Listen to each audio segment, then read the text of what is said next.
Hi everybody, Mature Simmer here. So welcome back to another episode in the Non-Aviator Flight Sim series. So what I'm going to delve into here is I'm going to start getting you familiar with how to look at charts. These are things you're going to need to be able to navigate for an aircraft, maybe be able to do your flight planning and so forth. So I'm going to segment things into, several sections so that again the lessons are short and compact, and this one's just going to focus on the basics again from a non-aviator perspective. What do you need to understand to be able to look at a chart and basically determine where you are, and more importantly, some of the important things you need to understand in an aircraft that are different than what you're likely used to. So what you're looking at here on the screen right now is, if you haven't noticed the large word, a Google Maps view of the Chicago area. So we can see a little bit of Lake Michigan, we can see out into the area, and if you're familiar at all with the Chicago location, you're going to have airports around. The biggest one, which is O'Hare, then there's one called Midway. Now, if you're looking at a map, airports aren't necessarily that important. They can be. You can probably go ahead and turn it on with buttons and so forth. But, O'Hare is in this space. Midway is down here. I happen to know that because I'm just familiar with the Chicago area. You've looked at a map like this, likely, if you've taken a trip. If you're my age, you've probably taken highlighters and gone ahead and said, hey, I'm going from here to Florida or here to California, and highlighted the routes you're going to take. Maybe you went to AAA and got the little map book that they put together for you and all of that helped you out. And so you're likely familiar, well, if I want to go from downtown Chicago and I want to go to O'Hare, okay, well, I'm going to take I-90 and that's going to take me to I-190 and that'll take me into the airport. And again, you have to know that this is the airport. So now I'm going to show you a tool called Navigraph. And right now I have a satellite view which is similar, but doesn't have the roads labeled because, again, the point of these charts are for an aircraft. I don't need to know that this is I-90 or that this is I-190. I do need to know that O'Hare is here. I also can start to see the runway configuration, and I see Midway down here, and then I see other smaller airports spread around, and there's going to be even others that you're not seeing. And this is not normally then what you would use in an aircraft, but it's helping your brain make that transition between, as a non-aviator, between, in essence, surface maps, even though they're taken from an overhead view like this is, but you're not guiding surface vehicles anymore, you're guiding an airplane. So now we're going to go ahead and we're going to make a jump to a navigation chart. Now you're probably very disoriented and very confused. There is a lot on these charts, and as a non-aviator, you don't necessarily need to know all this. I certainly don't understand it in detail. I've been looking at things and looking at these for months. I've not been in flight sim for a year yet, but it's been a long time. So I'm more comfortable here, and also in my VAT sim journey, I've had to become more familiar with them. So I'm going to focus on the areas you need to know. I'm going to give you some additional information just so you understand. But this is what's called an FAA Sectional chart, and a program like Navigraphs kind of splices them all together because basically they come in these little charts. So these lines here are in essence kind of showing you this is a chart, then up here is the next one. So it in essence splices charts together. If you were to be an actual pilot and you were to buy sectional charts, It's just going to be like a fold-out map that you would have with surface level, but it's just going to cover an area. And then you have to have all those with you if you're physically looking at the charts. The benefit of things like Navigraph or SkyVector or other programs that you could use with Flight Sim are that they kind of put things together for you. And again, because these are FAA sectional charts, keep in mind, the FAA is a United States organization. You're not going to find an FAA chart for London or Paris. You're going to have to use other things, but that's where, Navigraph is helpful, because it will use things that you can pull over. And Jeppesen, which is a division or related to Boeing in some way, does a lot of the charts that Navigraph uses and pulls them together so that they can be used appropriately. So the first thing, especially if you're going to start flying eventually, or your goal is to fly with air traffic control, these circles are airspace designators. The colors tell you the type of airspace, and then the appropriate colored wording that goes with it is also helpful. So you can see 6 nautical miles, 5 nautical miles, and this is basically the O'Hare airspace goes out at various levels. And so what you're looking at for the levels are these numbers here. So this is surface, SFC. So what this basically tells you is, in this circle, basically 6 nautical miles, but for whatever reason cut out at 5 nautical miles here to the northeast from the airport, and then you also have this little cutout here. And again, even being very familiar with the Chicago area and looking at this quickly, I'm not entirely sure why the airspace is set the way it is, but you don't really need to know that, especially as a non-aviator. But even as an aviator, like, all you care about is you need to understand that from the surface to 10,000 feet, which is what 100 is, basically you can think of numbers missing the last 2 digits on a chart, that you are in that control of the Chicago ORD controllers. And then these give us the frequencies. Again, I don't want to get into too many things, because you don't need to know anything about the frequencies unless you're doing air traffic control and so forth. Then this next circle, they control from 19, so 1,900 feet, to 10,000. So it stays at the same level. And so basically from 6 nautical miles to 10 nautical miles out, you're in controlled airspace, again, still from O'Hare, which is Class B, which is what the blue is. You go out to this next circle, 3,000 to 10,000, and that takes you out to 15 nautical miles. And then you can see over here, out to 25 nautical miles, there's still control from O'Hare. And it's up, from 3,600 to 10,000, from 4,000 to 10,000. So as you're starting to understand, you have different levels, but your ceiling is 10,000. Once you get above 10,000, you're kind of outside of the local control.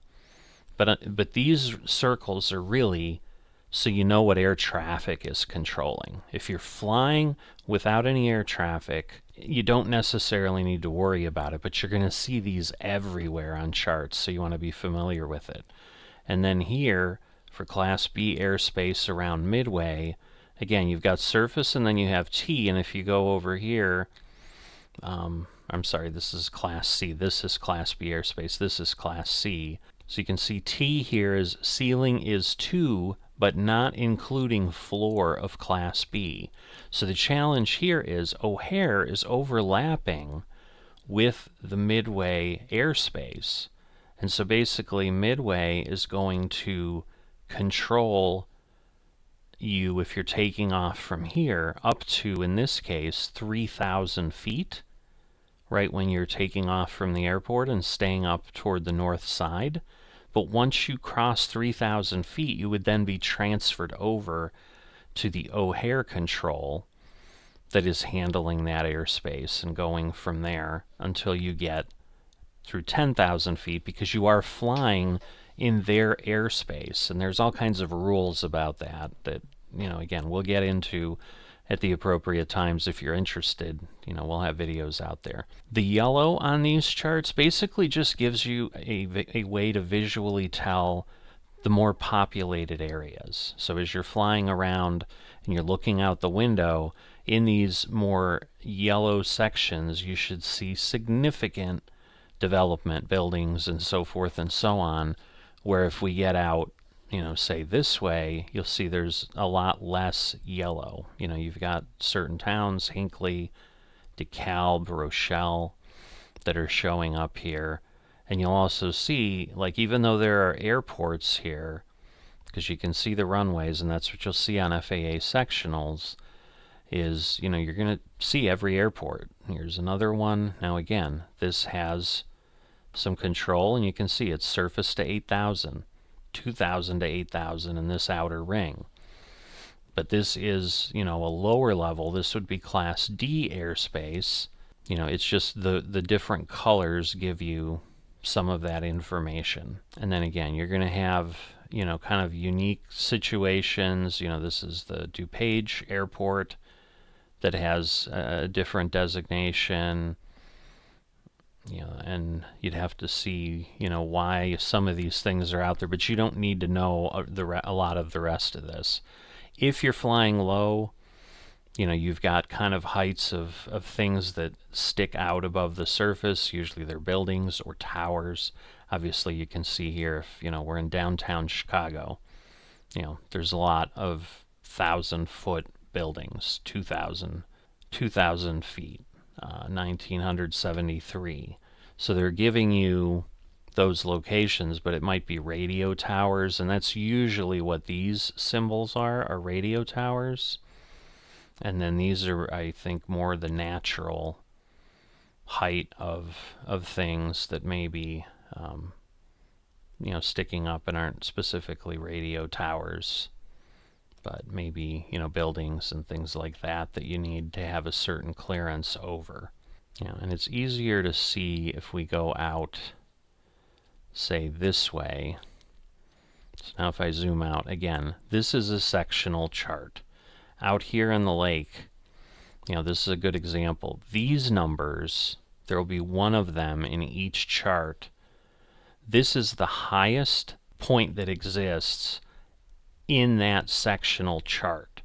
So basically somewhere here 1,100 feet. There's something that's 1,100 feet, and it's likely this 1,054 foot item that it's pointing to right there, whatever that is, right at the edge of the chart. If we didn't have any land at all, I don't know that we'll see, but yeah, here. So this is completely over the water. There's no number here at all. There's nothing that you need to clear with an aircraft other than obviously the surface of the water, which would be at whatever level it is, and they don't put that on charts. But you can go out here, you can see 2,100 feet. It's pretty flat out here in this area of the country. Everything's between 1,000 and 2,000 feet, and in a lot of cases, sometimes the highest thing that exists in any of these sections is going to be some man-made structure that is 2,200 feet high. It's not going to be a natural feature, and it's not really telling you if it's a natural feature or not. But now you can see, we're zoomed out obviously further. You can kind of see, the entire airspace reach of O'Hare, for example. So then once again, as we talked about, and different programs will have different information. You may not see, for example, all the taxiways and all the information. I do have a paid subscription to Navigraph, so that is going to give me a little bit more detail than you would get. I will do videos about tools and things you should know, or how you make your decision whether you want to use something or not. I'll absolutely be talking about Navigraph and so forth in more detail later. Navigraph and SimBrief kind of together. But, this obviously with a chart for airplanes, you're going to get more detail about airports. You're going to get frequencies, as we talked about. You can see the height of the control towers. So as you're obviously coming in and landing, you're able to more easily see what's happening. All right, so this view is what's called VFR, or Visual Flight Rules. So if you're flying without instruments, this is typically what you'll use, and this is a little less busy than the FAA Sectional chart, because once again, when you're doing visual flight rules, all you're using is navigation points and visual locations, so you need a lot less information. You still have that airspace info here, not necessarily specifically. I mean, it does show you what they're controlling, 3,600 to 10,000, 1,900 to 10,000, but it's called out a lot less obtrusively because you're trying to get yourself around more with physical landmarks. So you can see there's a lot more visibility of major roadways and things on the chart here and so forth. City names, things you might know about. And once again, because visual flight rules are usually to 3,000 or 4,000 feet, anything that's going to become a problem. So, you've got things here, and they're getting smaller as I get closer, so that's not helping. I was hoping that you could see them easier, but this is 1,185 feet, 973 feet. Those are likely radio towers that are spread around that you need to know. Those are on those charts. Here's something that's 1,508 feet over there between Bloomingdale and Glendale Heights.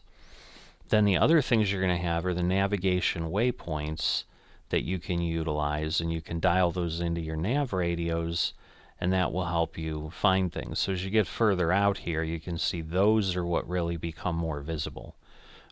So you've got Story and Pivot and Peeps and JB. So you may create a flight plan that, these are going to be your way across the sky, and basically that's what you're looking to do as you're trying to figure all that out.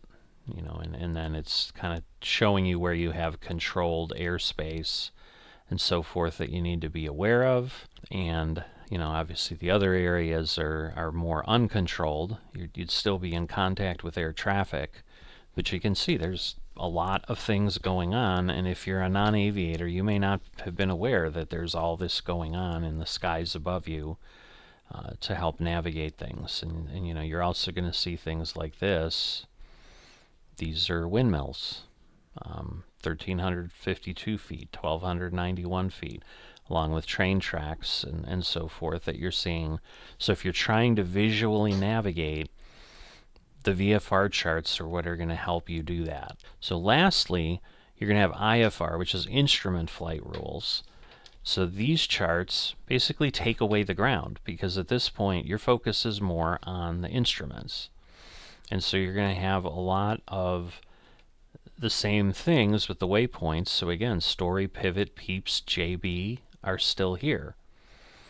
But you've now got routes. This is the low-level IFR that we're looking at. So this is, at the lower altitudes. And so you can see flight level 3,000, 03,000, 04,000. So this is an airway. So you can think of those as kind of highways in the sky. So if I'm heading out, let's say I'm flying to Detroit, what I may want to do is from, this location here, which will be OBK, I can go out on the 081 radial, which is 81, or 061, I'm sorry, no, that's 081. It's hard to see even for me. Radial on the airway V84, and then take V84 over till I get here to Pulunan or PMN, and you can see the frequency. And then I can go out on the 91 radial on V170 and cross Michigan. And then that gets me into the airspace near Detroit. And then I just would figure out, how do I want to route myself in if I'm using those. Lastly, we can go to high VFR, which is going to be things at flight level 180 and above. And so again, you'll see there's a radial similar, it goes to Pullman and it goes from OBK, but it's J94. And so you can learn all those nuances of V's and J's and whatever, because those tell you, this is a high level, this is a low level. You don't really need to know all that detail as a non-aviator if you're flight simming. A lot of this gets taken care of for you by the tools, but just so you're not overwhelmed and not understanding what you're looking at. And some of these things are VORs, and there's different capabilities of things of what these are able to transmit and what equipment you need. Again, once you're getting into that level of detail, you're kind of spanning into, I want to become a really, really solid aviator. That's where just the standard material that's everywhere is going to be helpful for you, that can get you into the nuts and bolts of what it is. But as a non-aviator, all you really need to understand is kind of what the basics on the charts are. And so a lot of times, like, I'll use the VFR chart even if I'm flying regular, because I'm just looking for the path over the surface, and because I understand the geography better, it makes more sense, and I let the plane worry about the airways and all of that. But as we get into flight planning, I'll explain more of that information and just what you need to know to help get things into your plane, verify that your flight computer has what it needs, and so forth. So again, it's just scratching the surface of charts, but it at least helps you understand some of the key areas you're looking at, and then what what all these, what look like random points are out there. They're basically radio transmitters that your plane's equipment can pick up that help you navigate around the surface of the Earth. And then those are involved in instrument flight and so forth. So hopefully that gives you enough information. If you've enjoyed the video and haven't dropped a like, please do that. If you're not a subscriber, please consider that as well. And I'll see you next time.